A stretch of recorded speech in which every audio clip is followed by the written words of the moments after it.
Hey guys, this is the Prince of Macedon, and I'm doing a commentary video on the British Grasslands. This is a Carthage versus Greece battle. I'm in command of the Carthaginians, and my opponent over there, that is Clown of War, in command of the Greek city-states. Let's look at my Carthaginian army first. On the front ranks, I have 6 units of slingers.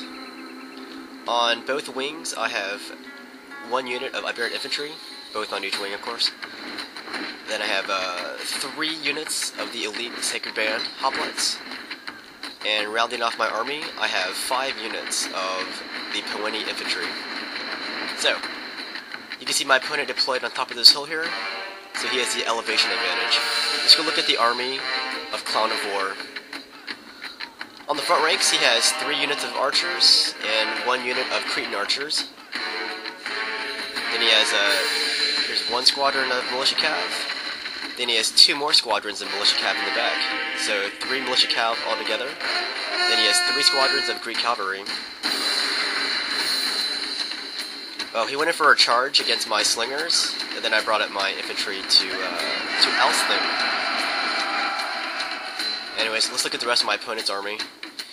He has 1 unit of Spartan hoplites, 2 units of armored hoplites, and 2 more units of regular hoplites.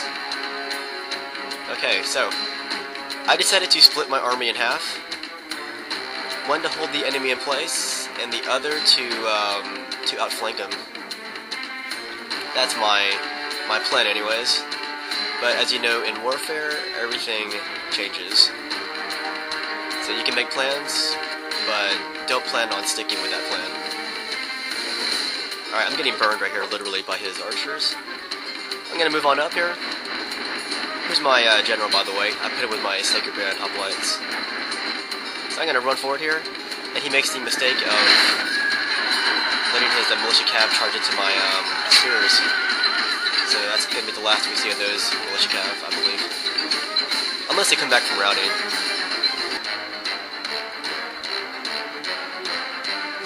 Anyways, you can see my flanking force. I'm running up this side. I'm going to change the situation. I'm going to give myself the hill advantage here. Meanwhile, I'm also running up the right here. So all of a sudden his army's inside my army. I guess you can put it that way. He's going for a charge against my Iberian infantry. Then he went in for a charge against my Peony infantry. And he caught my Peony infantry out of spear formation, I believe. And now he's going to surround that Peony infantry. So I'm running up all my infantry to help out with my Peonies here. But my Peony gets pwned. So they are now the pwned infantry. You can see the Greek general, he put him with the Greek cav. Kind of risky. But anyways, he's rushing all of his hoplites up this hill. And he's going to reinforce where the main engagement is. You can see my spears are surrounding his cavalry right now. Meanwhile, on the other side of the battlefield, this is what's happening. He's attacking my slingers with some extra militia cav. He routed some of them. Then I ran my Sacred Band hoplites against him. So let's go back to the main effort though. The other one's just a sideshow for now, the other part of the battle. So he's withdrawing some cav. He's probably going to go for a sucker charge. Forget what happens. But look at this, I've got more hoplites coming into the fray. But he's chasing me with more of his hoplites. So he recognized that this is the main effort. So he routed 2 of my units right here. But I've got more hoplites coming into the battle. So he's not out of the this situation yet. I'm gonna turn and face these hoplites here. They're no match for my Sacred Bands. But here's what the situation looks like. This is where Micro comes into play. With all the things that are happening, he let his armored hoplites turn sideways to my Peony infantry. So from this position, my guys can take his out. But he's bringing up more Spartans, or more hoplites, and they happen to be Spartans. But you can see what happened. After routing my slingers came back from routing.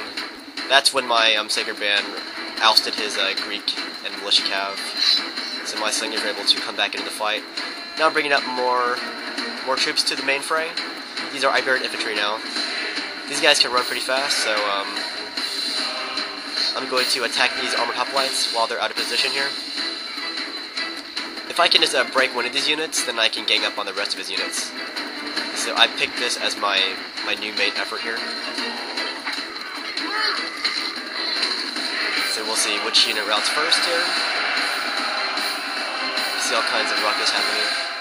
But these armored hoplites are not going to last under all that pressure.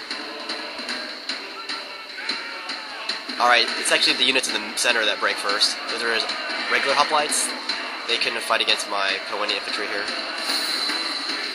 So I'm going to move these Poeni infantry down to reinforce these sacred bands who are taking on the mighty Spartans. And you can see his armored hoplites here getting hacked down finally by my Iberians and my Poeni. And I'm going to take those troops and I'm going to surround these Spartans here. So these Spartans are history. And this is the way you want to make Spartans feel. You want to make them feel at home. And for a Spartan, getting surrounded is what makes them most comfortable. At least apparently. So you can see what's happening down here. He brought in his Cretans and some regular archers to help his armored hoplites against my sacred bands. But I brought in some of my own slingers to help out my sacred bands. So main effort here, his Spartans retreat, but he's bringing in some militia cav in a desperation attempt to save his Spartans, but it's too late. So I've won the main effort here. Now this is mainly mopping up now. He's gonna bring in some, what are these, Greek cavalry? And that's where his general's at. He's gonna charge into my Iberian infantry. I'm gonna try to overwhelm him with numbers. He's gonna run away for now. And you can see my sacred band hoplites, they have succeeded in routing those armored hoplites. And the Cretans and the regular archers. But he has some archers in the distance firing at my guys. I'm not too worried about that though, because hoplites have a lot of protection. Okay. So here he's bringing in some units to stop routing. These are regular hoplites. And they're a pretty good match for Poeni infantry, but not against two Poeni infantry. So I'm just going to hook around him and surround him. So we'll see how long these hoplites last. So they get smashed. Okay. Here's his general. He's still doing some cycle charges against my Iberian infantry. He's gonna keep this up, hoping to rout them. He's trying to gain some honor back for his Greek army here after losing the main effort. But he has routed those Iberians, but I have more Iberians on the way. And sacred bands. So he's gonna think twice before messing with these guys. And here comes the militia cav. He goes in for a charge against my general unit of sacred bands, and they rout. Now he's gonna charge his general against my general. So the climactic fight is between our two generals. And his general blinks first, and he routs. There he goes. Okay. What does my enemy have left? He has his archers here. That's his last remaining unit. Now I'm racing my slingers out there. I gotta race them out there, otherwise YouTube would accept this video.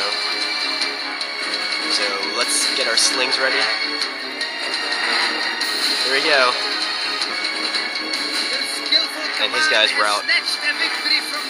And it says here I've narrowly won the battle. I've only just won the battle. Alright, so that was a close victory. I had 478 kills with 205 men remaining. Clown of War had 519 kills with 43 men remaining. He had more kills, but a very good game to Clown of War. Hope you guys enjoyed that battle on the British Grasslands.